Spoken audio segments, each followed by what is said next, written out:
The mission in the work I do is to empower people to make informed food choices, to debunk myths about veganism and animal rights, and to give people the tools and resources they need to live according to their own values of compassion and wellness. I always say that I'm not asking people to live according to my values, I'm urging people to live according to their own values. And I believe that people really want to make this change. I really believe that people are desperate to make changes that reflect their values. The problem is we live in a culture that doesn't exactly make it easy for us to make the most healthful choices. We live in a culture that actually makes it really difficult for us to do so. With the culture, the way it's set up, there are so many myths and misconceptions about living compassionately and living healthfully, and those myths become legends for people. And I think though people really are concerned about certain things, and that's why I do what I do, and I'm happy to do it, I think these myths also wind up becoming excuses for people. And we wind up using these things as blocks that actually stop us from making the changes we really do want to make. What I want to talk about today are some of these myths. One of the things that people tend to say a lot, I don't know if it's an excuse, it's definitely a perception that they have of themselves, is they often say when they meet a vegan that they don't eat a lot of meat or dairy or eggs. And we have this perception of ourselves, and then we have the reality. Because the truth is you really don't know how much you're eating until you stop. That's really the truth. You don't really know how much you're doing with any habit until you stop. Our food choices, the way we plate our food, the choices we make, it's all based on habit. Now that's the good news and it's the bad news. It's the bad news because we are fierce creatures of habit, but it's the good news because habits are meant to be broken. And I think people who've tried to make the transition to being vegetarian or vegan failed, as they would say, because they removed a foundation that was familiar to them, and they removed habits that were familiar to them, but didn't replace them with anything else. Another excuse that people tend to make around not eating animals is they often will say that they tried being vegetarian, but they really craved meat. We are not obligate carnivores. We do not see animals grazing on the side of the road. That's not what happens. If you want to see what an obligate carnivore is like when they see prey, look at a domestic cat. Just watch a domestic cat for 5 minutes when they see a squirrel or a bird. They get really focused and their eyes dilate and they start to drool and their tail starts to flicker and they start to twitter. Is that what you get when you see a bird in your backyard?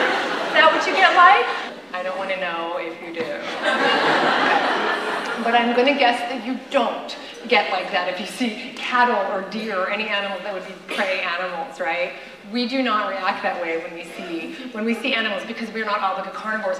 Even if we see an animal hit by a car on the side of the road, the first thing we think is compassion, right? It's the first thing. I'm looking at people's faces. Some people have the look of disgust, and some people have the look of compassion. Those are really the two reactions we have. We don't take out our fork and start thinking about how to prepare that animal, right? So the point is that we do not crave the flesh of an animal, but we do crave things. We crave fat, and we crave salt, and we crave texture, we crave familiarity, we crave flavor, we crave a feeling of fullness. These are all things that we crave, and that's all legitimate, and all of those things can be met in plant foods. The problem is that our habits have made us go right to the things that we've all been taught to go to, the meat, dairy, and eggs, as opposed to, well, what am I craving?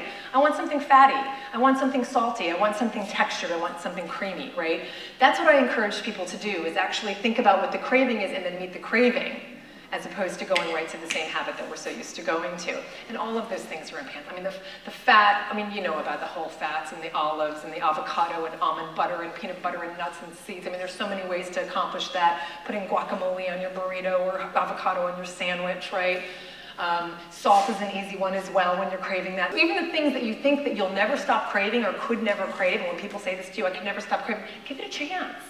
Your palate really does change. I crave things, I didn't crave kale when I was growing up. I crave kale now. I mean, I never craved kale before, but I can't go a day without having kale, right? Well, vegan food, it's kind of bland. Don't you get sick of the same thing? Be bland. Bland, what do you put on your meat? What do you put on your hamburgers and hot dogs? You put ketchup and mustard and relish and onions and garlic and barbecue sauce and chutneys. Those are plants. You flavor your meat with plants, because we are the only animal who has to flavor the animal we eat in order to make it edible, and we are the only animal who has to cook it to make it possible for us to not die from the pathogens in these animals, so we have to cook them, right? So the flavor is in the plant foods. The textures that we're craving are in plant foods, right? You want a chewy texture? I'm always amazed when people say, well, vegetarians who are eating fake meat, they say. Now, those who know me know I do not use the word fake, I do not use the word faux, I do not use the word substitute, alternative, mock, analog, anything that makes it sound like the animal products are the barometer by which we should measure everything else. It's not fake. I don't eat fake food. I eat real food from real ingredients. And in fact, the word meat originally meant that which was solid, that which was eaten, to distinguish it from that which was drunk. It just distinguished solid food from a beverage, right? We say coconut meat, we say nut meat. So I encourage people to take back the word meat and not use the word fake and say vegetarian meat, grain-based meat, nut-based meat, soy-based meat, whatever it is, but not fake and faux. And so those people who will say, well, vegetarians, they really want to eat animals. Why don't they just eat meat? If they're eating the fake stuff, why don't they just really eat it? They really want to eat animals. I didn't stop wanting to chew when I became vegan. I still want to chew. Okay, so it doesn't belie some desire to want to eat animals, it just belies a desire to use my molars. I don't know, I just want to chew. So wanting to have something chewy, that's fine. And you can find that in mushrooms are wonderful. The thing that people love about mushrooms is the thing that some people hate about mushrooms, but they have that wonderful chewy texture, of course, and there's so many different kinds of mushrooms. But you can get that in so many different ways as well. Obviously, we've got our tofu. I talk about freezing tofu and how it changes the texture of the tofu completely and makes it wonderfully chewy. So I highly recommend that if you haven't tried that before with tofu and seitan and wonderful things, right?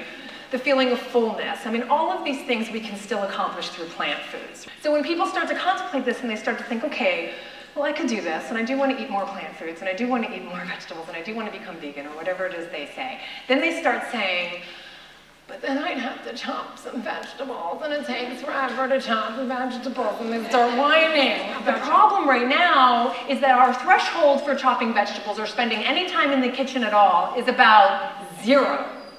None. People don't want to spend any time in the kitchen because they just look at it as work. They don't look at it as an opportunity to nurture yourself and nourish your family, and to enjoy that process as well. If you have the time to get in the car and drive to a restaurant and wait for a table and eat your food and wait for the check and drive back home and find a parking spot in San Francisco, then you have time to chop some vegetables, okay? So the problem isn't that we don't have the time, the problem is that we're not using the time we have. So I'm just suggesting we change the threshold to 15 minutes a day. Just planning in advance, chopping those vegetables before you put them in the refrigerator, because everyone looks at the carrots with their tops on and they look at the broccoli in the bunch or the cauliflower in the head and they go, oh my God. And so they just don't chop them and then they leave them in the refrigerator and then they go, God, vegetables, they go bad. I have to stop them from going bad. My secret is to eat them. That's how you stop them from going bad, because you're not supposed to be having an experiment to see how long it takes for them to compost in your refrigerator. And then I hear people say, like, no, I figured out a way I can keep them fresh for like weeks and weeks. Why are you keeping vegetables in your refrigerator for weeks and weeks? You're supposed to be eating them. So whatever you can do to make them, put them in a form to actually eat them. And I recommend people chop them in advance before putting them in the refrigerator. And as long as you're constantly doing that, when you come home from the grocery store, chop up some carrots, make florets out of that cauliflower and that broccoli, put them in a form so that when you open the refrigerator and you see them, you'll eat them. You'll throw them in a soup, you'll throw them in a stir fry. There's all things we can constantly do. Knowing the night before what you're having for dinner the next night. How many of us make the best decisions when we decide what to have for dinner at dinner time? When we're already hungry, when we're already starving, we're not making the most healthful choices. What do you say when they say, well, I was vegan, or I tried being vegan, or I was vegetarian, but my doctor said I need to go back to eating meat, or my naturopath? Now we have the 7-second moment to answer what we hope is the best answer to get them to think differently. That's a lot of pressure. One thing I do recommend people do, especially when you don't have that much time to really have a thoughtful conversation with someone, is to ask questions. And not always feel that you have to have the right answer. So I would probably say to that person, well, what was wrong? How did you feel?